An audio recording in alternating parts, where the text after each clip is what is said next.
여러분 안녕하세요. 따라왕이에요. 여러분 사면초가라는 말을 들어본 적 있어요? 한자 성어거든요. 사면에서 초나라의 노랫소리가 들린다라는 의미예요. 그런데요, 이 말에는요, 이렇게 노래와 달리 조금 안 좋은 의미가 담겨 있는 말이에요. 어떤 의미가 담겨 있냐면요.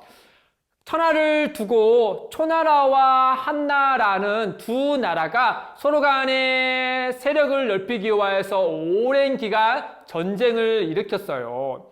초나라의 왕은 한우라는 자가였고, 그리고 한나라의 왕은 유방이라는 자가 있었는데, 이 항우와 유방이 서로 간에 오랫동안 전쟁을 벌였던 거예요.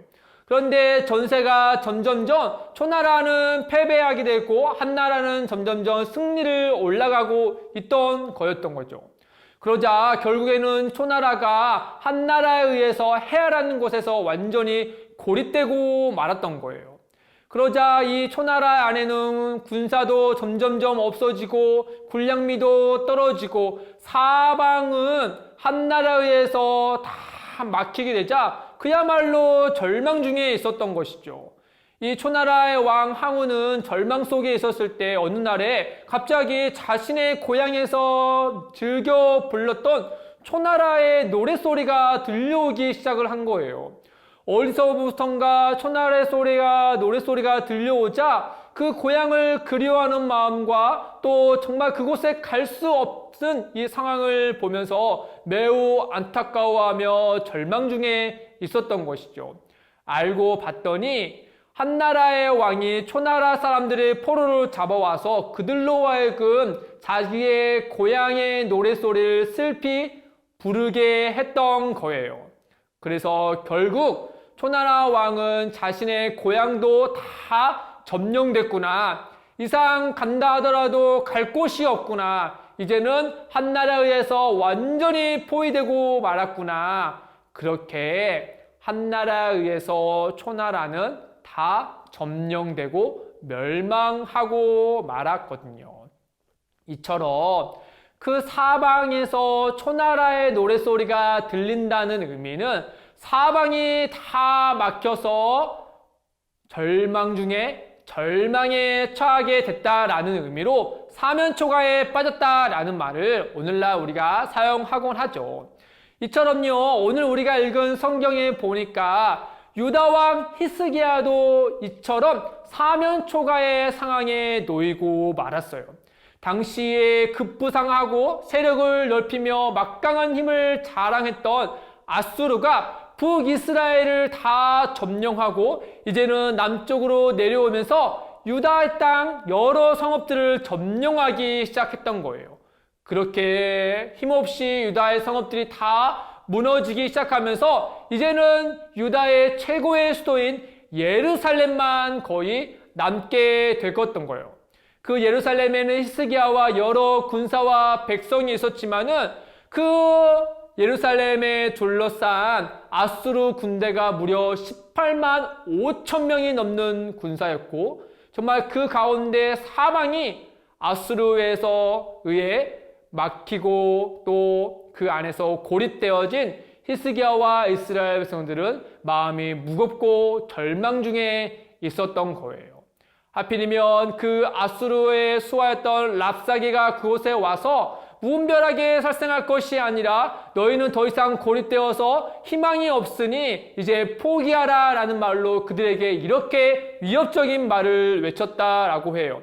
랍사게가 저 예루살렘을 향하여서 백성들에게 이르기를 유다 백성들아 너희는 천하를 다스리는 아수르 왕의 말을 들어라.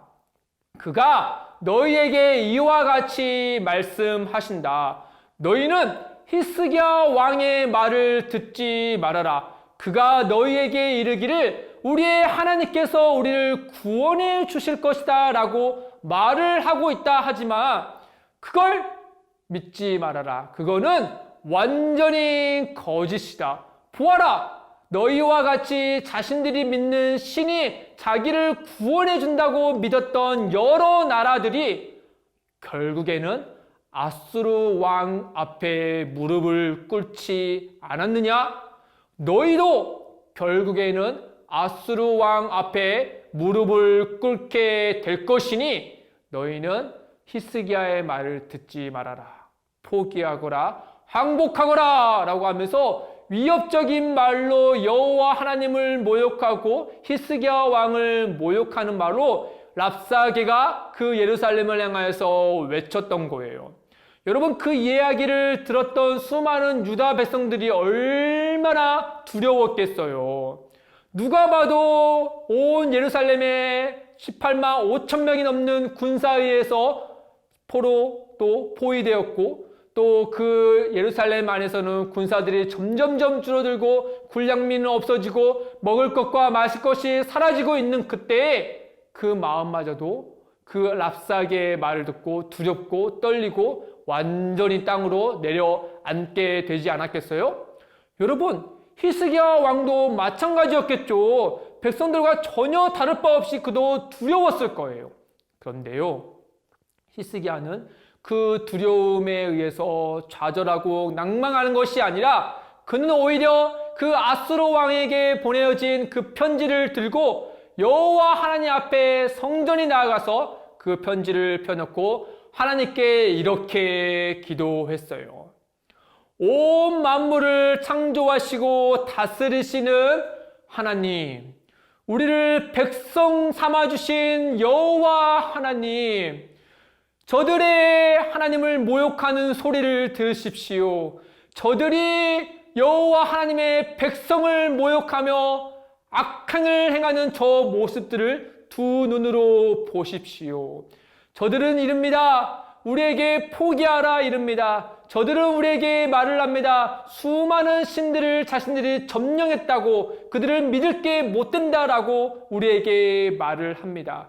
그러나 그것은 오히려 맞기도 하지만 틀리지 않습니까? 저들이 점령한 신들은 우상에 불과하고 나무에 불과하고 돌에 불과하지만 여호와 하나님은 그렇지 않지 않습니까? 여호와 하나님은 유일하신 진짜 하나님이시고 온 땅을 다스리는 분이시지 않습니까? 그러니 우리를 저 아수르로부터 구원해 주셔서 저들로 하여금 여호와 하나님만이 참 하나님이심을 드러내 주십시오. 우리를 구원해 주십시오. 여호와 하나님이라고 히스기야는 하나님 앞에 깊이 있게 목소리를 높여서 그 앞에 기도했던 거예요. 여러분, 히스기야 상황은 변하지 않았어요. 그 주변의 수많은 군사들의 우겨쌈 속에서 정말 사면 초가의 상황이었죠. 사방이 다 막혔어요. 그럼에도 불구하고 히스기야가 발견한 것은 바로 사방에 막혀 있다 하더라도 하늘은 뚫려 있다라는 거예요. 사방을 봐도 적그레 밖에 보이지 않지만 하늘은 뚫려 있으며 하늘의 보호자로 두신 여호와 하나님께서 우리의 하나님이시며 그에게 기도할 수 있다라는 사실을 히스기야는 깨닫고 그 사방이 막혀있지만 하늘의 하나님께 기도했던 것이죠. 그러자 하나님께서 그 히스기야의 기도를 들으시고 그 밤중에 18만 5천 명의 아수르의 병사들을 한날 한시에 다 심판하세요. 그리고 히스기야와 유다 백성을 아수르로부터 구원해 주셨어요. 사랑하는 친구들, 히스기야는 사방에 막혀 있을지라도 초나라 왕처럼 패배하지 않은 이유는 바로 하늘에 뚫려 있다는 사실을 기억하고 그 하늘의 하나님께 기도하여서 그분의 능력으로 구원함을 입었던 거예요. 우리도 마찬가지예요. 우리도 우리를 백성 삼으시고 우리를 자녀 삼으신 하나님께서 우리의 아버지란 사실을 우리가 기억할 때 우리가 어떤 힘들고 어려운 일이 우리를 우겨싸고 사방이 막혀 있을지라도 우리는 땅을 바라볼 게 아니라 땅을 바라보면서 좌절하고 낭망하고 괴로워할 것이 아니라 하늘의 하나님을 바라봐야 돼요. 하늘의 하나님을 바라보면서 그분께 기도함을 통하여 우리가 그 어려움을 이겨낼 수 있게 되는 거예요. 왜냐하면 하나님은 우리의 아버지시고 온 땅을 다스리시는 천하의 천지를 창조하신 하나님 아버지시거든요. 이 사실을 우리 친구들이 꼭 기억하고 어떠한 어려움과 혹시나 위기 가운데 있다 하더라도 하늘의 하나님을 기억을 하고 그분께 기도함으로 하나님의 놀라우신 능력의 은혜를 경험하는 사랑하는 우리 초등부 친구들 되기를 주님의 이름으로 축복합니다. 여러분 기도합시다. 안녕.